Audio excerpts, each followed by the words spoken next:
How would you feel if you knew that every challenge, every triumph, every person you've ever loved or lost wasn't random? That you, before this life, chose all of it, your family, your soulmate, even the struggles you're facing right now. And here's the real kicker. There's a way to break free from it all. The cycle of reincarnation, or the wheel of life, is a system described in many spiritual and hermetic traditions. It represents the soul's journey through multiple lifetimes, with each incarnation offering opportunities for growth, learning, and resolving karmic imprints. Central to many esoteric teachings, this journey is part of a cosmic design for evolving consciousness and fulfilling divine will. Many traditions such as Hermetic, Hindu, Buddhist, and mystical Christian share key ideas about reincarnation, emphasizing free will balanced by karma. Karma connects the soul to specific lessons while preserving its choice to align with its spiritual goals. The physical world, seen as dualistic and dense in spiritual teachings, offers the soul a chance to grow and refine its divine nature. Driven by the call of the infinite, the soul enters the material realm to experience polarity, for example, light, dark, pleasure, pain, and gradually transcend illusions of the physical world. Free will and karma are central to the soul's journey. Hermetic philosophy describes the soul as a co-creator of its reality, shaped by karmic consequences from past lives. Karma educates rather than punishes, ensuring the soul experiences effects of its actions for growth and balance. Choosing an incarnation is a collaborative process involving the soul, spiritual guides, and cosmic intelligence. In the interlife or between lives state, the soul reviews past actions, assesses progress, and sets future goals. Spiritual guides offer wisdom, but the soul ultimately decides, reflecting Hermetic ideals of responsibility and sovereignty. Before you ever took your first breath, your soul was in a realm beyond time, beyond form, a place where choices are made, contracts are forged, and destinies are set in motion. Imagine standing before a vast council of ancient guides, reviewing every possible path your life could take. You didn't just pick a life. You chose your challenges, your greatest loves, even the people who would hurt you. Why? Because every experience you'd face in this life would teach your soul something it couldn't learn anywhere else. But here's the twist. Your soul didn't act alone. There are karmic ties, ancient contracts that bind you to others. Yes, even your soulmate wasn't a random encounter. They've likely walked this journey with you through countless lives, playing different roles in each. Before entering the physical world, the soul exists in a state of pure consciousness, deeply connected to the source of creation, referred to as the divine God or universal mind. In this timeless state of unity, the soul experiences no separation, limitation, or duality. However, even in this blissful state, the soul feels an innate desire to grow, experience, and understand. This longing leads it to incarnate in the material world, where challenges and opportunities for growth abound. The soul's decision to incarnate stems from its desire for growth and self-discovery. The physical world serves as a school, offering experiences like emotions, relationships, and challenges that are impossible in its original state.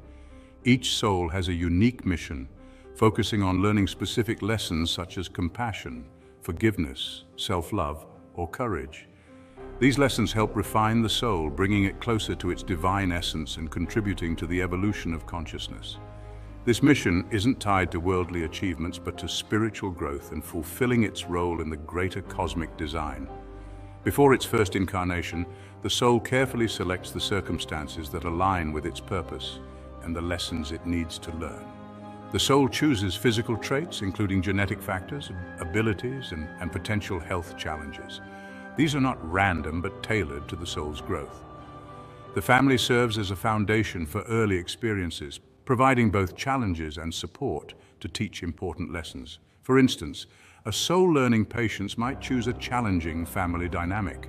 The cultural, social, and historical context of birth shapes the soul's experiences and opportunities for growth.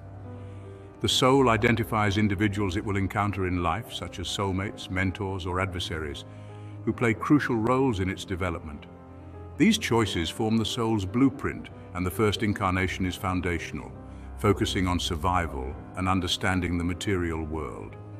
Over time, the soul learns to balance physical and spiritual aspects. The physical world presents stark contrasts to the soul's original state. Upon incarnating, the soul experiences separation from its divine source, creating a sense of duality and isolation. This can lead to confusion, fear, or longing for divine connection, often described as homesickness for the divine. Additionally, the soul must adapt to physical limitations like time, space, and human emotions, which are essential for its growth and evolution. Even in its first incarnation, the soul is not alone. Spiritual guides, beings of light or higher consciousness, accompany the soul, offering wisdom and support. While these guides provide subtle encouragement and help navigate the physical realm, the soul retains free will and can choose to accept or ignore this guidance. The soul also maintains a deep connection to its divine origin, which manifests as intuition, dreams, or moments of clarity, reminding it of its higher purpose and mission. But here's where it gets even deeper. What happens after this life? How does your soul decide where to go next? And when, if ever, can you break free from this cycle entirely? But first, let's talk about the choices your soul makes after death. After the physical body dies, the soul transitions to the interlife or between lives realm, a state of pure consciousness beyond the limitations of the material world. In this state, the soul reflects on its previous life, reconnects with spiritual guides, and begins preparing for its next incarnation. This realm is not about reward or punishment, but serves as a space for learning, growth, and planning. One key aspect of this phase is the life review, where the soul examines its previous life from a broader, more detached perspective. The soul relives its actions, thoughts, and choices, experiencing their emotional impact on others. This process is educational, fostering a deeper understanding of the consequences of its actions.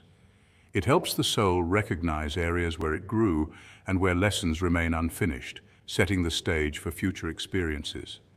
Karma plays a vital role in shaping the soul's journey. Far from being punitive, karma is about balance, teaching, and growth. Every action, thought, and emotion creates energetic ripples that eventually return to the soul. For example, a soul that caused harm might choose to experience a similar situation in its next life to develop empathy and understanding. Similarly, acts of kindness or generosity may result in positive opportunities and experiences in future lifetimes. The soul also forms soul contracts, agreements with other souls about relationships and dynamics in the next life. These contracts outline key relationships, such as family roles, romantic partnerships, or challenging connections, each designed to teach specific lessons. For instance, a soul might choose to be born to a particular family to learn patience or unconditional love. Two souls might plan to meet as romantic partners to explore trust and intimacy. Difficult relationships, such as with a rival or a challenging parent, could be planned to foster forgiveness or resilience. These contracts are flexible, allowing for adjustments based on the soul's free will and choices during life. Souls often incarnate with soul groups, clusters of closely connected souls that evolve together over many lifetimes. These groups provide mutual support and growth, with members appearing in various roles, like family, friends, mentors, or even adversaries, depending on the lessons needed. Some souls share particularly deep connections, such as soulmates, who help each other fulfill shared purposes, and twin flames, two halves of the same soul seeking balance and unity. After the life review and karmic assessment, the soul begins the creative and intentional process of designing its next incarnation. This involves several key decisions. The soul selects physical traits such as gender, appearance, and even potential health challenges, all tailored to support its mission and growth. The soul chooses a family dynamic that will provide the lessons or support it needs. For example, a nurturing family might help the soul develop self-worth, while a challenging family could foster resilience and strength. The soul selects broader factors such as its socioeconomic status, culture, and historical period, which shape the challenges and opportunities it will face. Some significant events, like meeting important people, facing life-changing challenges, or achieving milestones, are pre-planned to guide the soul's development. However, the soul retains flexibility to adapt to circumstances through its free will. While much of the next life is planned, the soul retains free will, which allows it to respond to life's events in unique ways. If a soul avoids a planned challenge, new opportunities may arise to ensure it learns the intended lesson. The universe continuously adjusts to support the soul's growth, offering creative ways to meet its spiritual goals. Once the planning is complete, the soul prepares for reincarnation. This involves crossing a veil that separates the spiritual and physical realms, causing the soul to forget its past lives and pre-birth plans. This forgetting ensures that the soul's experiences in the material world feel authentic and spontaneous. Despite this, subtle reminders of the soul's purpose persist. These may manifest as instincts, dreams, or a deep inner calling. Throughout life, the soul is guided by these inner signals and the influence of its spiritual guides, who remain a constant source of support and wisdom. You see, reincarnation is like a school. Each lifetime is a classroom where you learn lessons, clear karmic debts, and evolve. But here's the catch. Until you master certain lessons, you're bound to return over and over again. What determines your next family? Your next challenges? It all depends on the energy you've carried forward, the karma you've built, and the contracts you've yet to fulfill. Liberation, or freedom from the cycle of reincarnation, is not about escaping life, but transcending the illusions and limitations of the material realm. It allows the soul to exist in harmony with its divine source, experiencing unity, peace, and boundless creativity. This state, known as enlightenment, moksha, or ascension, is celebrated across various spiritual traditions. Enlightenment does not mean the soul loses individuality or ceases to exist.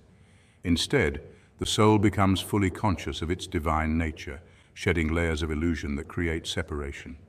In this state, the soul can choose to remain in higher dimensions of existence or return to the physical plane as a guide or teacher, free from karmic obligations.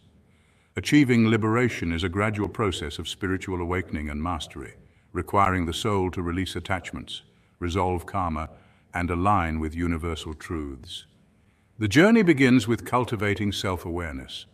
The soul must recognize its patterns, desires, and fears, understanding how these bind it to the material world.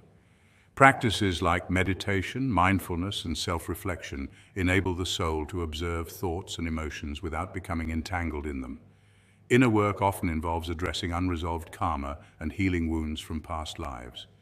By forgiving others, seeking forgiveness, and releasing resentment, the soul frees itself from energetic ties that perpetuate the cycle of reincarnation. Attachments to people, possessions, and outcomes tether the soul to the physical plane. The Hermetic principle of mentalism teaches that reality is shaped by thought. When the soul clings to material desires or fears, it reinforces its connection to the cycle of reincarnation. Detachment does not mean abandoning love or responsibility, but involves experiencing life fully without relying on external factors for happiness. A detached soul can love deeply, work passionately, and appreciate life's beauty while remaining free from dependence on outcomes. Liberation requires harmony with the universal principles governing existence. These include recognizing that every action creates ripples influencing the soul's journey, understanding the interconnectedness of all things and acting in ways that honor this unity. Raising one's vibrational frequency through thoughts, emotions, and actions that resonate with love, truth, and harmony. By living in alignment with these laws, the soul becomes a conscious co-creator with the divine, transcending physical limitations. The ultimate step toward liberation is the realization of the oneness of all existence. In the material world, the soul perceives itself as separate from others and the divine. Awakening unity consciousness dissolves this illusion, allowing the soul to experience its true nature as part of an infinite whole. This awakening often arises through deep spiritual practices such as meditation, prayer, or mystical experiences.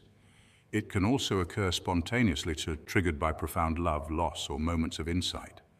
The soul reaches liberation when it has learned the lessons it sought from the material world. This milestone is not dictated by external forces, but by the soul's own readiness to transcend. Signs of a soul nearing liberation include a diminished attachment to material success or failure, and a profound sense of inner peace, regardless of external circumstances, and also an unwavering love and compassion for all beings, a longing to return to the divine source or selflessly serve others, At this point, the soul chooses its next step. Some souls ascend to higher dimensions, exploring and creating within more subtle realms. Others may choose to reincarnate, not out of necessity, but as enlightened guides or teachers to assist others on their paths. Throughout history, enlightened beings, such as Buddha, Jesus, and other spiritual masters, have chosen to reincarnate. Unlike ordinary souls, they return not due to karmic necessity, but to uplift humanity. These beings, often called bodhisattvas or avatars, serve as reminders of the soul's potential for liberation. Hermetic teachings describe these beings as embodying the highest principles of wisdom, love, and power. Acting as bridges between the physical and spiritual realms, they offer guidance, inspiration, and support to those still navigating the cycle of reincarnation. By observing and learning from these enlightened beings, souls can find both encouragement and a roadmap for their own journey toward liberation. If you're ready to dive deeper, join me as we explore these mysteries together. Hit that subscribe button now.